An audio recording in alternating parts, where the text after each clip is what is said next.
Har'ammoo viidiyoo itti aanuun isinitti deebi'eetii jira. Viidiyoon har'a qabadhee isinii dhufe keessaa seenaa baay'ee garaa nama nyaatuu fi wanta baay'ee nama mudatee hin beekne. Seenaan kun nama mudataa jedhee yaadu keessaa isa tokkodha.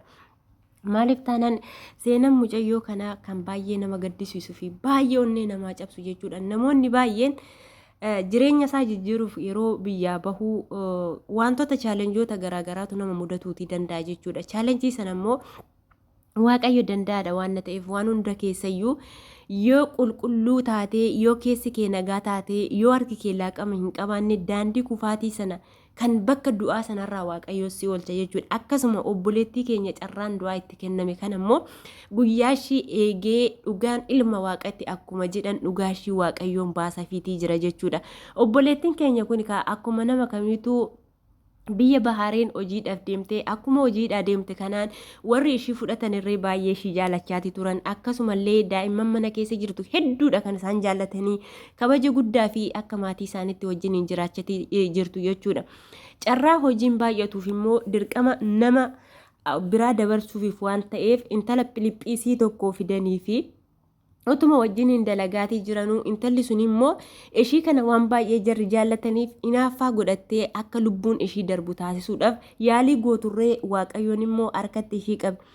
Nagaan kan jaalalaa fi kan kabajaa bakka haala jirtanitti isiniif haa baay'atu maatii kuwwattaatan maatii simboo warreen taatan jira jirtu nagaa keessanii nageenyi koo bakkuma jirutti isiniif haa ta'u jechaa egaa qufaan xiqqoo narra jirti waan ta'eef dhiifama sagalee kiyyaafan isiniin jedha. Dhugaa dubbachuudhaaf seenaa mucayyoon kun maqaan ishii Burtukaan Mallasaa jedhamti. Egaa biyya Bahareeniidha kan ishiin dalagaatii turte turtii ji'a 7 booddee sarraatanya nama haaraa kan biraa fidanii fi inaafa wanta qabeef warra waan ijoolleen jaraa wanta ishii jaallataniif jarri akkasuma waan baay'ee ishii jaallataniif mucattiin ishii sun itti naaffite. Guyyaa takka niitii ishii faana paaspoora ishii haaromsuu deemtee yeroo paaspoora ishii haaromsuudhaaf deemtu sana immoo intalittii manatti dhiisanii wanta bahaniif haati ishiin hojjechiistu sun madaamni ishii jechuudha. Ani hojiidhaaf kara biraan deema waan ta'eef ati manatti gali jettee gara manaatti ishee kana gaafa ergitu gamoo arfaffaarraa mucaa gadi darbite jechuudha. Mucaa warra madaamii mucuma wajjiniin hojjettu. Ishiin kun immoo miskiina waan taateef waan akka hin beektu. Mucaan gaafa ishiin ol ba'uuf deemtu daandirratti kufee mucaa kana dhiigni irra yaa'aa asiifachiin qabaa asiifachiin goototaa deemte. Gaafa ishiin akkana gootu immoo ishii sun gubbaarraa kan gadi darbite viidiyoo waraabatii jirti jechuudha. Viidiyoo waraabatii jirti gaafa mucaan umaa dhaga'u fidudu isheen kun kara madaam ishiitti bilbiltee madaamin ishii kaachaa dhuftee mucaa kana fuutee kara hospitaalaa deemte jechuudha. Kara hospitaalaa gaafa deemtu mucayyoo ishii kanallee ishiin hojjettuun isheen mana keessa jirtu sana immoo viidiyoo mucaa kana waraabde immoo abbaa manaatti gaafa ergitu abbaan manaa immoo mucayyoo kana ajjeesuuf kara hospitaala gaafa deemu egaa yakka jedhani. Dhiirri shamara rukutuun baay'ee yakka waan ta'eefu haadha manaa isaa sanatti viidiyoo ishiin akkasiin ishii waraabdee dhufte sana gaafa haadha manaatti kennu haati manaas baay'ee aartee akkam ta'e kaballaadhaan tokkichuma ishii dhoofte jechuudha mucayyoo kana jechuudha. Gaafa ishii dhooftu asumaan fudhatanii bakka mana hidhaatti ishii gatan jechuudha. Mana hidhaa sana keessattis dararri hin taane reebicha hin taanetu irratti raawwate jechuudha mucayyoo kana. Reebicha hin taane gaafa irratti raawwatu achirraa mana hidhaa sana turte yoo mucaan keenya fayyite kara biyya keetii galta garuu yoo mucaan keenya duute si'isillee akkuma mucaan keenya duute sana nutillee si ajjeesna jedhanii waa lama filannoo kana lamaan kennaniif jechuudha. Garuu waaqayyoon guyyaa qaballee seenaa jijjiirallee ati keessi kee hojii xuraawaa hin hojjenne taanaan maaliif waggaa barbaadde hin hidhamne cubbuun keessun immoo dhugaan keessun ni barbaadamti jechuudha. Mucaan kun nyaataaf dhabuu gidduu ji'a 8 ol mana hidhaa keessa turte gaafa kan ji'a 8 ol gaafa mana hidhaa keessa jirtu intalli manatti hafte sun intalli gochaa suukaneessaa kana mucaa irratti raawwatte sun hiriyoota ishiitti gaafa haasoftu haati manaa mana keessa madaamittii sun dhageesse akkas jechaa jirti jettee macaafa qulqulluu qabattee kara mana hidhaa deemte jechuudha. Hin baata dhugaan kee bahaatii jira. Kanaafuu ammas dhugaa qabda taanaan macaafa kee kana qabadhuuti kadhadhu waaqa kee jettee madaamittii suni macaafa qulqulluu mucayyoo kana geessiteefi jechuudha. Mucayyoonis gaafa akkas jettu baay'ee tokko gammaddee dhugaan koo naa baalaata yaa rabbi jettee kara waaqayyootti gaafa boochu dubbii sana ishiin mana sana keessaa dubbiin kara ishiitti dhufu wanta barbaaduuf ishiin immoo tooftaa ittiin baddu barbaaddataatii jirti jechuudha mucayyoon mana keessa jirtu kun. Achirraan ishiin kun poolisiitti marammaramee gaafa mucaan marammaramu harki mucayyoo ishii kanaa ashaaraan ishii kanaa wanta irra jiraanneef ashaaraa intala ishii sanaatu wanta irra jiruuf ishiitu mucaa gadi darbate waan ta'eef kun immoo akka bilisa taatu immoo waaqayyoon ishii gargaare jechuudha.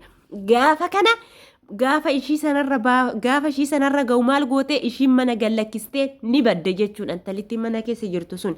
Gaafa baddu suura ishii karaa hundumaanuu laxxafanii akka ishiin baddee galtus maal gootus karuma eejensii sanaan galti miti eejensii sanaan qabamtee mana hidhaatti hidhamtee jirti. Obboleettiin keenya kun ji'a 8 kan maatii ishii hiriyoota ishii irraa baddee duuteef jiraachuun ishii hin oolle hin beekamne har'a seenaa ishii jijjiirramee gaafa akkasiin gadi ba'anii waan baay'ee nama gammachiisu galaal waaqayyoon guyyaa qaba mucattii kana ajjeesuuf yoo mucaa isaanii dhugumaayyuu mucaan beekamaadha. Dhugumaayyuu mucaan isheen kun iddilamtuudha jechuudha.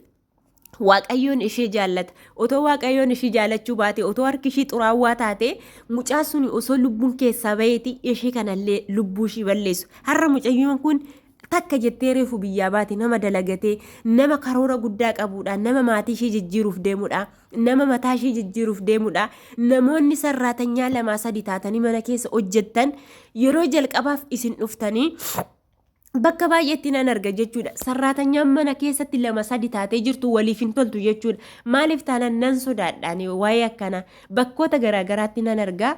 Mucayyoon kun immoo wanta gaarummaa ishiin hojjetteef waan hojii ishee arganiifi wanta gaarummaa ishee arganiif madaamonni nama jaallatu ijoollee isaanii nama jaallatu malee otoo isin badduu taatanii namni takka isin hin jaallatu jechuudha.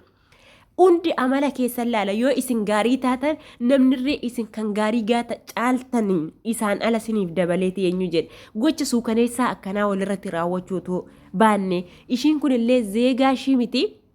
Zeegaa Itoophiyaa tokko akkas godhee anatu mucaan harkaa kufe garuu kara shiittan naannesse jettee gaafa haasoftu galaan madaami ishii kan dhageesse nama biraatirraayis miti. Madaamidhuma ishiitu gurra ishiitiin dhagaate kara mucayyoo kanaatti dhugaan kee ni ba'a jetteeti kan deemteetti himte jechuudha. Waaqayyoof galanni yaa ga'u.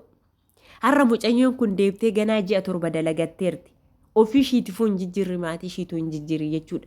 Gaafa mana hidhaatti ha'amtee du'aa fi jireenya gidduu nan du'aa laata nan jiraadhaa laata jettee teessu dhugaa wanti kana caala nama gaddisiisu hin jiru jechuudha. Gocha akkanaa ijoollee keenyayyuu isaan kunillee zeegaa biraati ta'aniiti zeeginnata biraa ta'aniiti miti.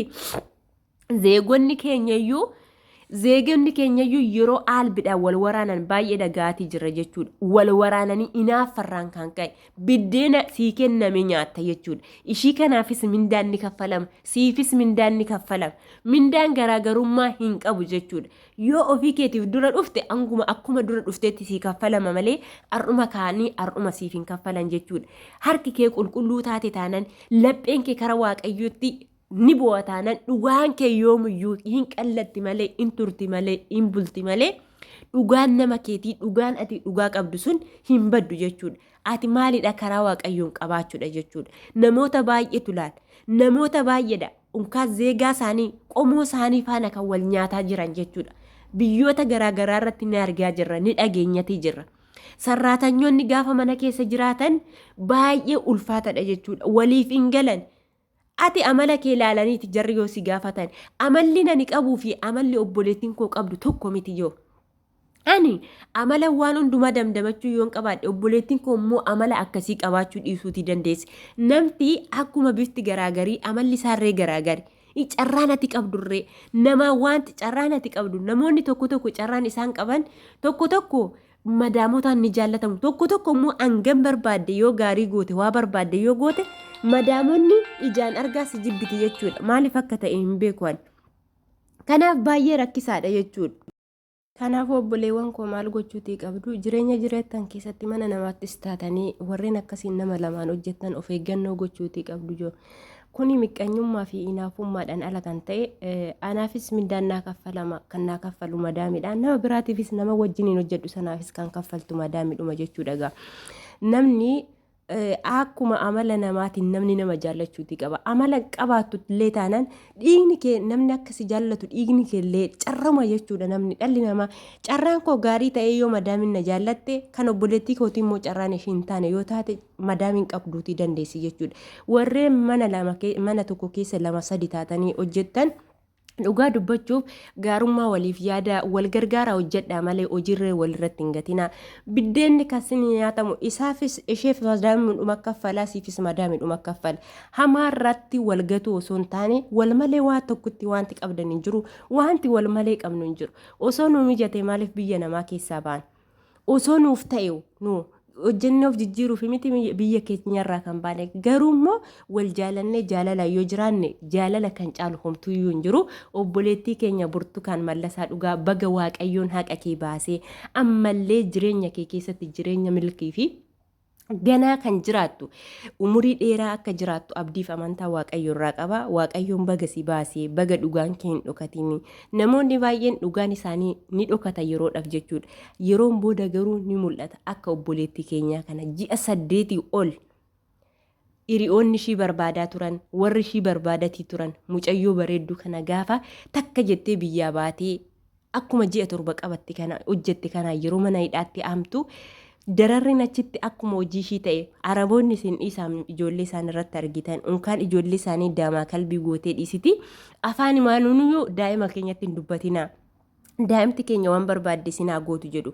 Warra dadhabbii mana daa'imaa jiru, cinqii mana daa'imaa jiru, warra daa'ima guddisetu beeka jechuudha. Waa barbaadde yoo sin goote daa'imti isaanii yoo warri nagaa ta'an malee atummaa waa barbaadde si haa rukuttullee dullaa huutee si haa dhooftullee albeellee sitti haa darbatu daa'imti isaanii. Ati afaan kee waa takka yoo isaanitti dubbate sinuudhaan sinitti kaati madaami meeqa keessantu kana kan beeku jechuudha. Warra mana daa'imaa hojjetudha. Mana daa'imaa hojjechuun obsa guddaa nama barbaachisa jechuudha. Mana daa'imaas hojjenne argine, mana warra guddaas hojjenne argine. Manni warri isa guddaa yoo dhibaman dantaa keetii miti. Yoo daa'imti waa tokko taate sumatitti gaafatama. Yoo daa'imti booche akkasuma harree yoo lafaa kaatee daa'imti booche maaliif booche daa'imti keenya siin jedhu jechuudha. Of eeggannoo guddaa taasisuun ijoolleen mana madaamii hojjettanii daa'ima guddistan baay'ee of eeggannoo godhaa jechuudha. Baay'ee ulfaata. Daa'ima isaanii namni akka jaallalu hin barbaadan jechuudha. Maaliif taanaan anarras argee waan an jiruuf daa'imas guddisee waan an argeefu mana nama jabaas hojjedhe mana daa'imaas hojjedhe waan tan jiruufu yeroo daa'imman sun xiqqoo sana guddisuu fi yeroo amma ijoolleen guddatan tokko miti jechuudha. Baay'ee ulfaataadha. Kanaafuu amma dandeessan of eegan isiniin jedha. Viidiyoon irra qabadheetii dhufe kana fakkaataa. Warreen chaayinaala siimboo taatanii ishee jajjabeessitan akkasuma laayik sheer gochuu hin dagatina. Warreen immoo maamila siimboo hin taane koottaa maamila ishiitti dabalamaan isiniin jedha. Viidiyoo kana immoo sheer godhaatii ijoollota qimamii mana madaamii biraan naaf ga'a jechuudha. Namoota meeqatu cinqii akkasii keessa jira, namoota meeqatu rakkoo akkasii keessa jira jennee yoo laalle namoota baay'eedha jechuudha. Kumaatama hin qaban jechuudha. Waan kan miidiyaadhaan haala hin beekamne lubbuu isaanii kan darbe meeqatu jira. Waaqayyoon immoo akkuma biyya keenya nagaadhaan nu baasee biyya keenya maatii keenyatti nagaadhaan nu galchu nagaa kan caalu waa takka hin jiru. Obboleettii keenya kana immoo seenaa ishee xuraawaa sana Waaqayyoon jijjiire kara seenaa ishee duraanii isa bareedatti akka jijjiireef dhugaa Waaqayyoon galanni haa ta'u. Waaqayyoon galata qofa barbaadan irraa jechuudha. Kanaaf viidiyoon koo har'aa asumarratti xumuraa. Kanaaf sheer laayik gochuu hin dagatina. Hanga viidiyoo keenyatti xumura viidiyoo keenya dhaggeeffadhaa. Guddaa galatoomaa ulfaadhaa.